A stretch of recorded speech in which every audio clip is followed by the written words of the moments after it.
dy plus c hat dt. So, lagay natin yung ating mga values. The closed vector integral of x squared is 4 minus 40 multiplied by dx plus closed vector integral of y dy,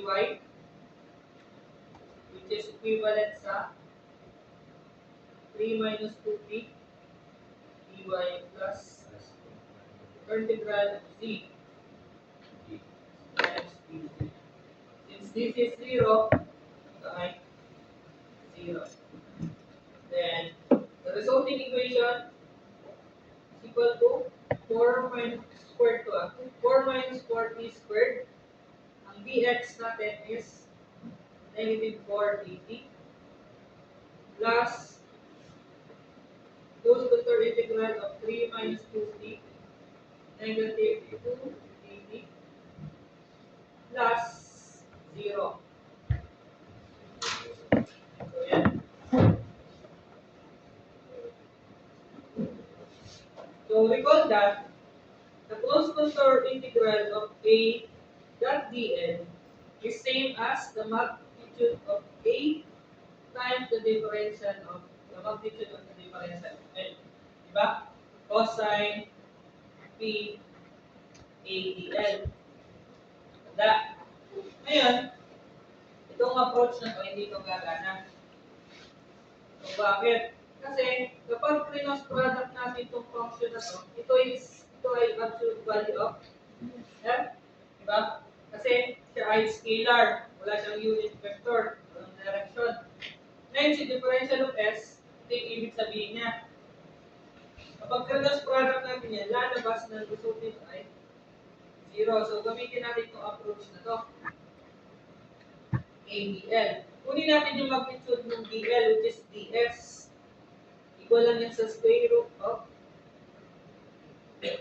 So, ang dx natin ay equal sa negative 4 dt, tama? So, yan ay lalabas na mayroong negative 4 times dt squared plus negative 2 dt squared plus 0 squared. DL to.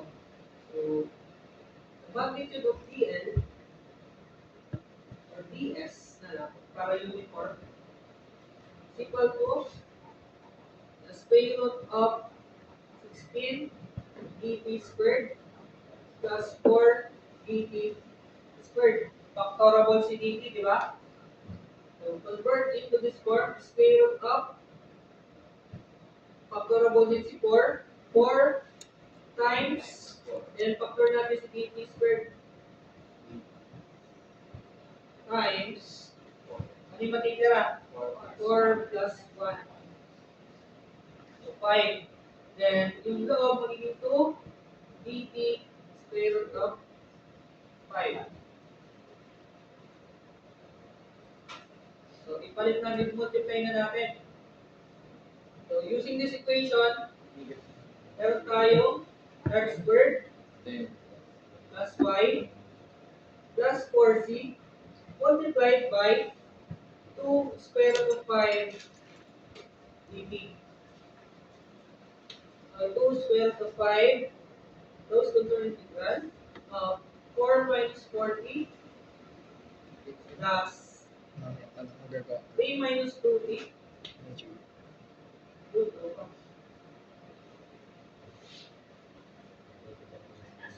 plus 4z. So 4 multiplied by the differential of t. So squared.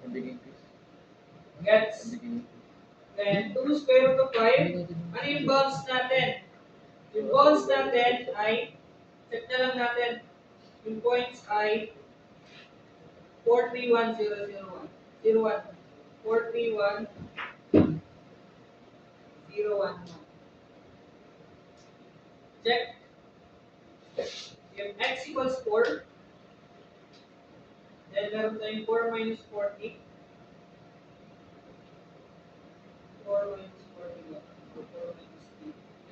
4 minus 40, the value of k is equal to 0. Tama. Next, when the value of x is 0, equal to 4 minus 40, is equal to 1. Limits natin,